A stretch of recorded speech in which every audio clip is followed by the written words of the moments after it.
Hey everybody, welcome back. I have a feeling this is going to be a really short video. I want to show you how to add a hint button.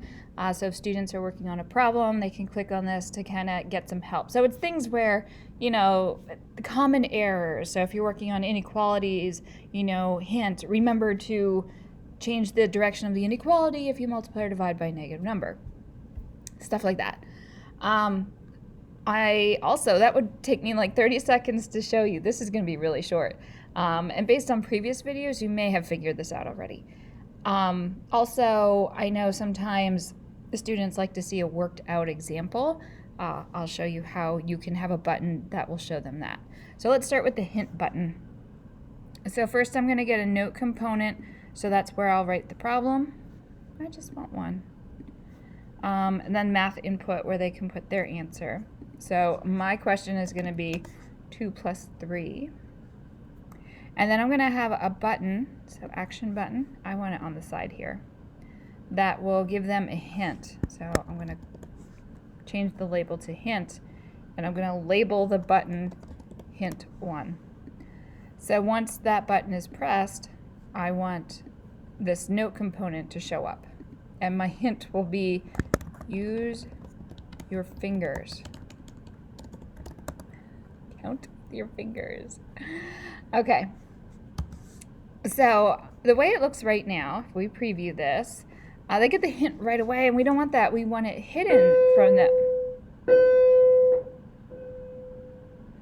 Okay, we want it hidden from them. Not all the time, right? I just want it hidden when this button called hint 1, when the press count is equal to 0. So if they didn't press that button, the hint isn't showing up. So once they press that button, they're going to get a hint. So let's see how that looks. 2 plus 3, I don't know. Hint, oh, use my fingers. Okay.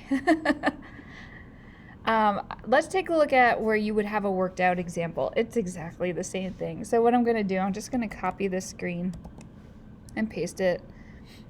And instead of this note component showing up, I'm going to have media show up. So I don't know if you can see it, but I took a little picture. Please don't, my handwriting's atrocious when I think no one's going to look at it. And now I'm sharing it with hundreds of you.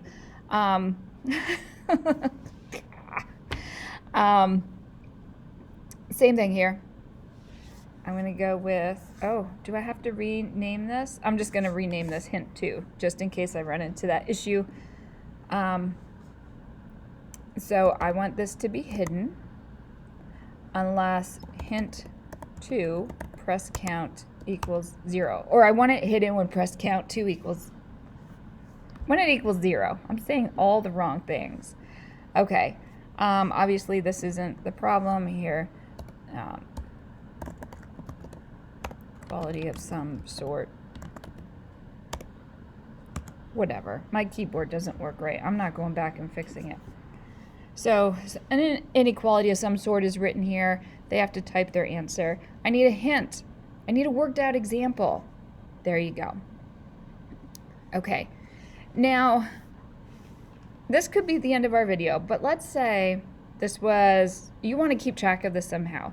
Like you want to separate the kids who didn't press the hint button at all and did it on their own versus those who needed the hint. The only thing with this is there's no going back.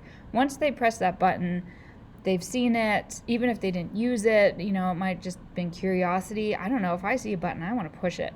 But anyway, you could put some kind of score here. Let's see if we can get this to show up. Now you could keep this hidden from the students. Maybe it's just for your own knowledge, who pressed the button, who didn't. I don't know. I'm going to go into this computation layer here. And I want to know, let's see, for the first hint.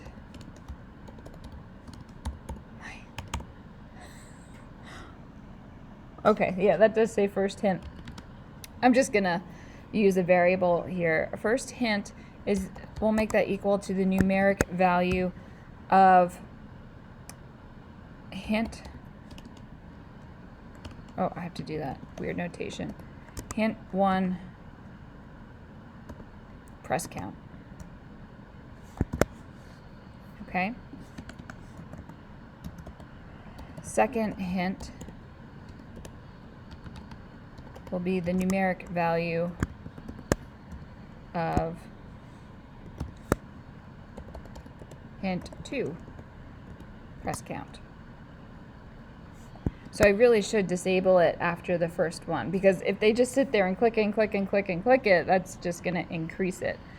So I'll have to go back, and I'm going to call this hints will equal the numeric value. So what I'm going to do is add up how many times a button was pressed. So I'm going to add up first hint plus second hint. And that's what I want to be displayed. So the content will be hints. So then I'll know, like as a teacher, when I go in there, you know, how many times did they press this button? So if I preview it, you know, I would see, oh, this child didn't use any hints. Now if we go back and press hint, now I can see they used 1. But the problem I have right now is I could sit here and click this all day, and it looks like I used 13 hints. So let's disable the hint buttons after a while. So let's go in here and disabled. How does this work? When hint, where am I? Hint 2, press count is greater than 1. Is that what I want? Okay, so gave me a 1. Now if I try it again, oh, it's disabled.